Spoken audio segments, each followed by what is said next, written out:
I think at the moment I'm at about 60 or 70, maybe 80 replicas. I haven't counted in a little bit, but I do have a collection video in mind.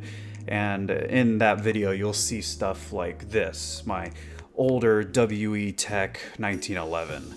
It looks really good, but doesn't perform very well. It's mostly just a little showpiece. Now, in a collection comparable to the size of mine, or collections even more vast, you would of course expect quite a few pistols, like all the basics, like M9s, 1911s, and all sorts of other things, like the gold Desert Eagles that I have behind me in this case, which I absolutely love looking at. But one thing I don't have many of are Glocks. And that's not by design. I'm not trying to avoid Glocks, I just had bigger fish to fry, like this Tanaka 10.5-inch Performance Center that was very difficult to get my hands on, or a pair of rather long silver M9s that are on the way right now, and I cannot wait to get those. But luckily for me, Redwolf Airsoft sent a package for me to judge. And inside I found this, a $240 RWA Agency Arms EXA.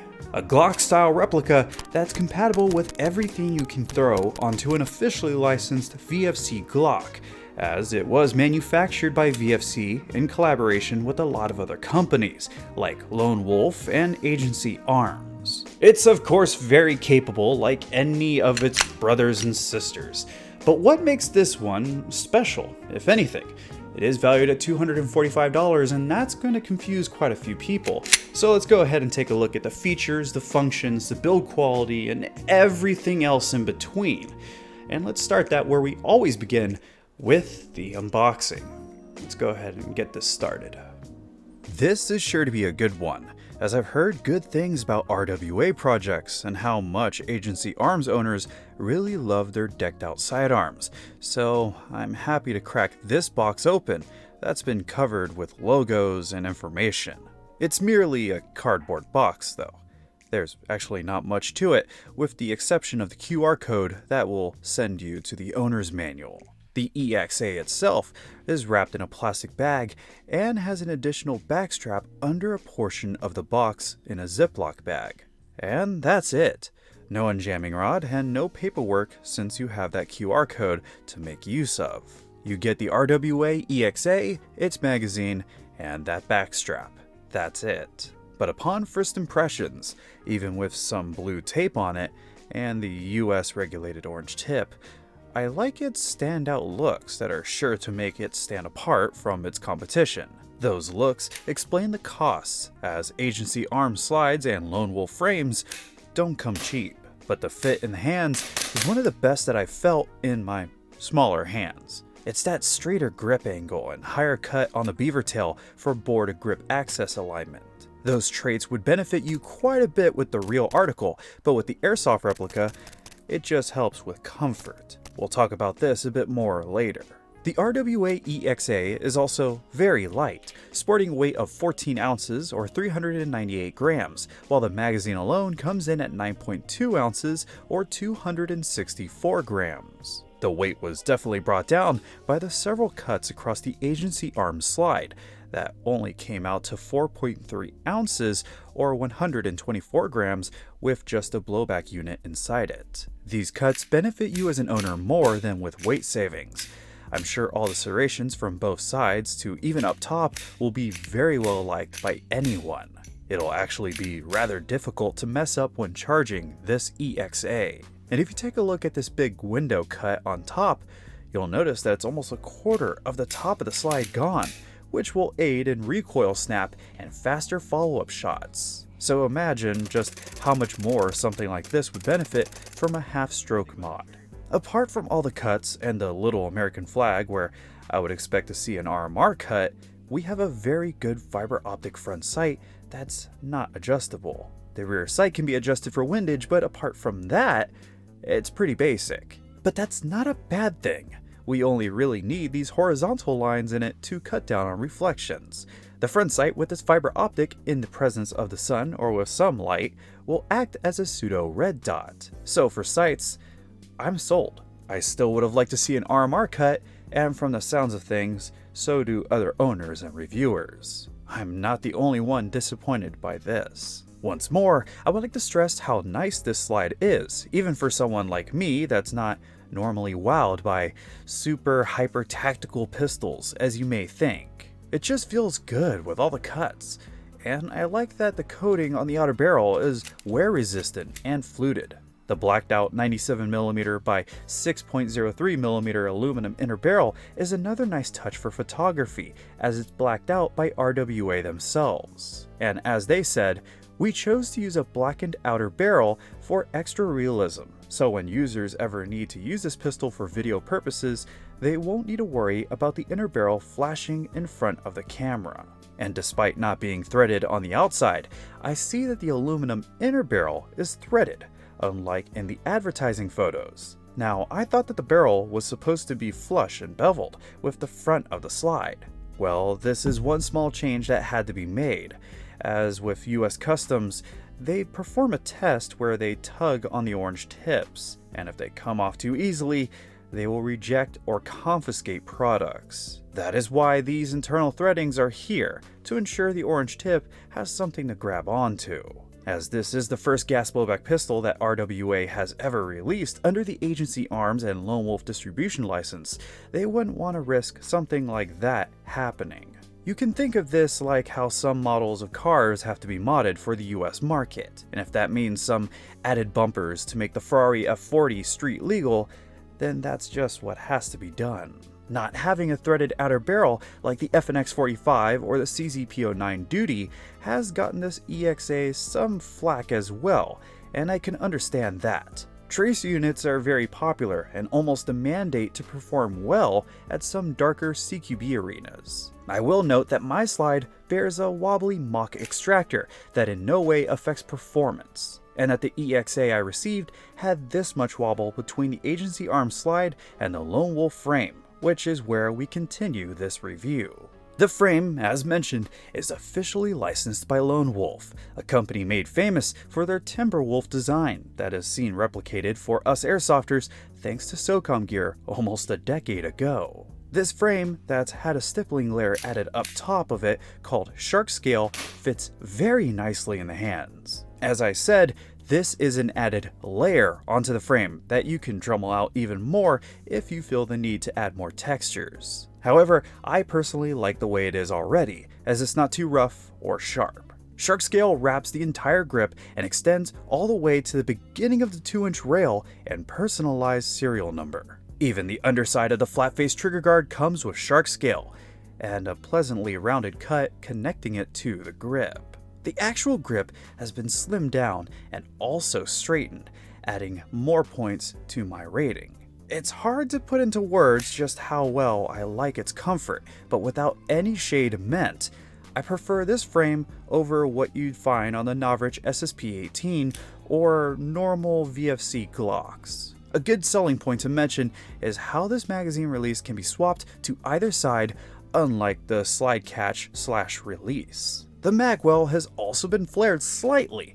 However, despite being able to accept VFC-style Glock 17 magazines along with extended G18C mags, I found that some have a hard time sliding away from the Magwell, and without the non-functional +2 round base plate extension, you'll need to dig magazines out now and again. The aluminum Magwell can be removed with the push of a pin, but that won't help you much unless you intend to swap the back straps. It's a rather easy task that can fit your personal preference better if you like the more rounded grip of the more traditional Glock 17. As for myself, I prefer the more angular backstrap the EXA comes out of the box with. Either way, the EXA will still fit your standard Glock 17 holsters. Now, I did have a small bit of play in the flared Magwell for those of you who care, but that would wrap up the wobbly parts on this replica as a whole. So we've shown off the accessory rail, just how well textured and equipped the grip is with its extended beaver tail and swappable back straps, and I really like the larger releases. I even like the grooves for your thumbs and your index fingers that were cut into the slide. But let's wrap up the features with one of this pistol's greatest strengths. It's adjustable, Syndicate trigger. That's not just a flat face trigger, which in itself is enough for a lot of people out there. This trigger can be adjusted very quickly with a small Allen wrench to take away as much slack in the trigger as you'd like. You can even overdo it to where the trigger can't even reset itself. So I say, play with this a bit to find the sweet spot for you. Just rest assured knowing that no matter how much slack is in your Syndicate trigger, the trigger safety will always work. This is probably one of the best pistol triggers you can find in the market, RWA claims. Splitting the RWA EXA apart and taking a look at the agency arm slide and barrel assembly, we can quickly find the adjustable Hopup. It's nice and tight, but will rotate smoothly, so expect to go weeks without ever needing to make any major Hopup adjustments, as long as you use the same BBs. Then glancing over the inner workings, you can see that it's all VFC, from the hammer unit to the Hopup assembly. Which is great because if you already know how to work on one of those, then you already know how to work on one of these. That compatibility extends to the magazines as well. Looking at the 23 round green gas magazine the EXA came with, it's pretty straightforward again. From the plastic feed lips up top, the 2 pins holding the gas tank in place, and even the standard valves. Thankfully though, the BB channel is wide enough to drop BBs through without a hassle, and the fill valve is hidden underneath the plastic baseplate for added realism, again like the VFC magazines. Everything else is nicely done here. But let's go ahead and load up this magazine with some green gas and grab some BBs to see how well it does at the chronograph. So with the bottle of .2s, 0.28 grams, and 32 gram BBs on an 80-degree Texas day, we see a difference of about 30 feet per second. And as you can see, all BB weights gave us sub-joule readings. This would make this pistol acceptable at just about every US CQB arena. I then tested just how many shots I can get from this VFC manufactured magazine, and I was quite amazed as my test netted 101 shots. This is well over what's needed, as you'll be able to use the same magazine for about 4 magazines worth of BBs before a refill of gas. These numbers may be exactly as the ones that you'd find on an Elite Force / Umrex / VFC Glock, but I'm still very happy with these. Then finally, we tested this EXA at 200 feet or 60 meters with 0.28 gram BBs, with some rather intense winds shifting. Even now, it's doable if you're steady and lucky enough, but my Hopup settings are basically useless at this range due to the wind. When we switched to 150 feet or 45 meters and used Tegan as a proper man-sized target, it got much easier to get back-to-back shots even with the wind. If I had a calmer day to work with, I'm sure these hits would have been much easier to show on camera. However, 45 to 60 meters is great for a stock sidearm. You would struggle to find these ranges in CQB arenas anyway, and your primary should take care of targets further than 60 meters / 200 feet. And for those wondering, I use both standard VFC Glock 17 and Glock 18C extended magazines, and they all worked identically, so you have your choices between compatibility. And as for other slide and frame compatibility issues, I encourage you to watch this video by Jonathan Higgs of Airsoftology. If you plan to do any swapping of those parts, then you'll want a good idea of what works and what doesn't, or else you'll be struggling to find any happiness in your purchases. Then concluding my testing, decibel readings are now on the screen for you to take note of if you're interested. So with the real determining factors tested, demonstrated, and taken note of, how would I rate this rather pricey RWA EXA that was appreciated by every person I handed it to, but winced once I mentioned its price? Well, I'm happy with it, but it's not the most worthy thing on the market by any means, and there's a few shortcomings that potential consumers will come to a decision over quickly, even if the reasons are seemingly minute. I would have liked to see some internal upgrades done to this VFC platform to match the care done on the outside.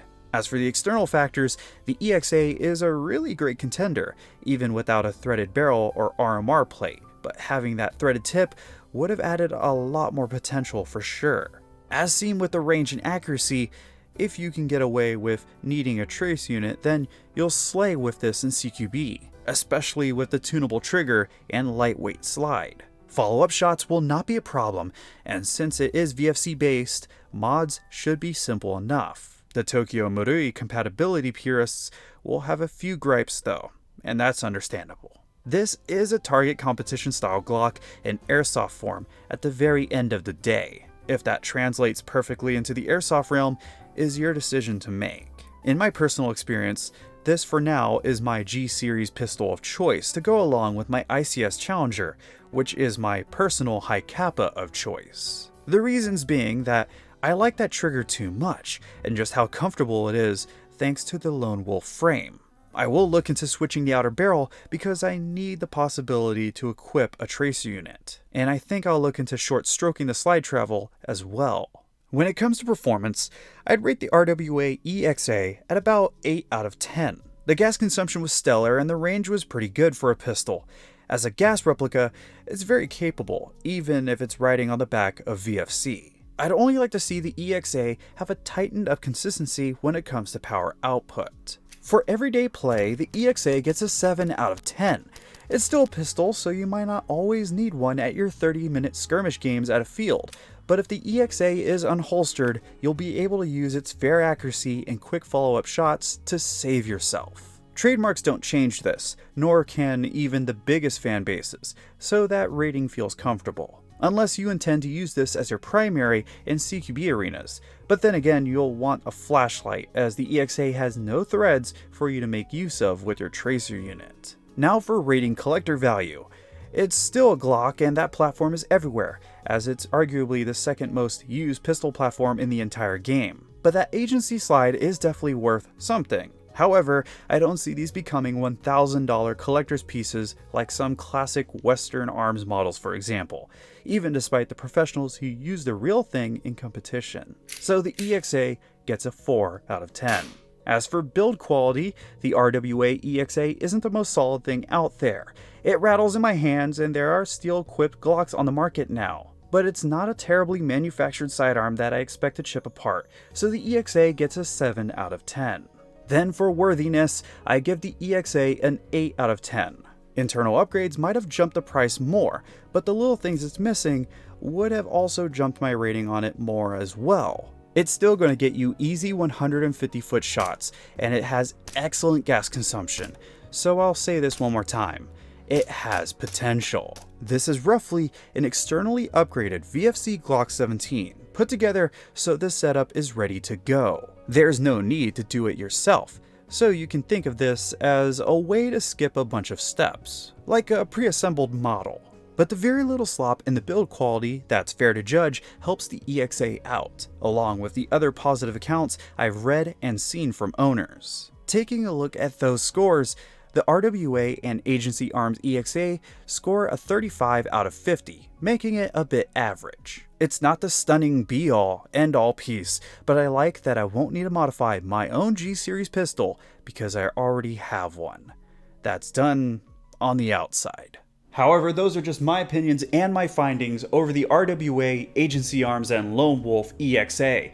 But I want to hear what you have to say to see if this is really worth it, so be sure to use the comments down below to speak your mind. Also, I want to give a big thank you to Redwolf Airsoft for giving me the opportunity to take a look at the EXA.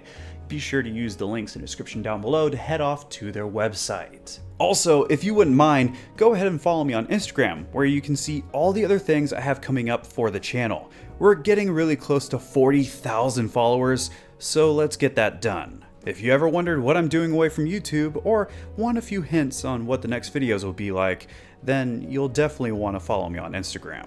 Or you can use the other links to see the other reviews over the RWA EXA to get every bit of information between other reviewers. But until that next video drops from the city of Dallas, Texas, this has been Scott Hollenbeck, and I'll be sure to see you all next time.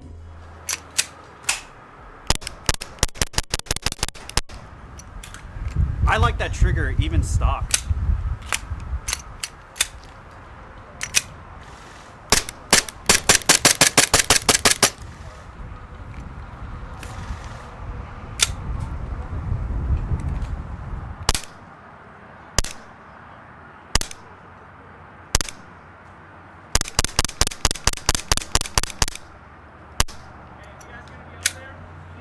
This thing beams.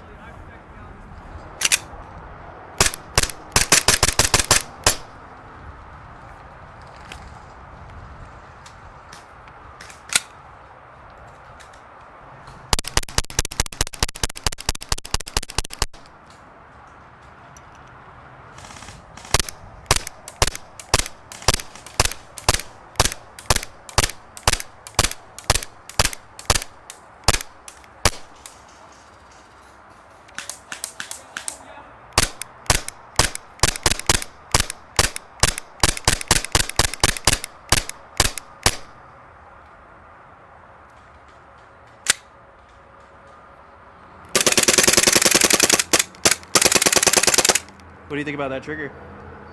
It's flat, it's nice.